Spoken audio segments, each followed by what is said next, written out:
Misleader at best and a deliberate at worst. Ganyan inilarawan ni Rear Admiral J. Tariela, ang tagapagsalita ng Philippine Coast Guard for the West Philippine Sea, ang muling pagtatangka ng China na gamitin ang isang liham noong 1990 bilang patunay na isinuko umano ng Pilipinas ang Scarborough Shoal o Bajo de Masinloc. Ayon kay Tariela, ang liham na iniuugnay sa dating ambasador na si Bienvenido Tan Jr. ay hindi opisyal na pahayag ng gobyerno at hindi nangangahulugang isinuko ng Pilipinas ang soberanya sa lugar. Binanggit lamang anya sa liham na ang shoal ay nasa labas ng colonial boundaries na itinakda ng Treaty of Paris. Ngunit malinaw na nasa loob ito ng 200 nautical miles na exclusive economic zone ng Pilipinas.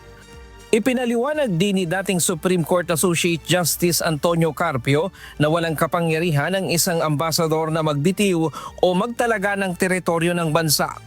Dagdag pa ng PCG, kinikilala ng 2016 Arbitration Tribunal ruling na ang Scarborough Shoal ay nasa loob ng EEZ ng Pilipinas at walang historic rights ang China na mas mataas sa mga probisyon ng United Nations Convention on the Law of the Sea o UNCLOS. Matagal nang inilabas ng China ang naturang liham. Gayunman, ang muling paggamit nito ngayon bilang ebidensya ay itinuturing lamang na isang piling salaysay upang bigyang katwiran ang kanilang pagpasok at iligal na presensya sa lugar.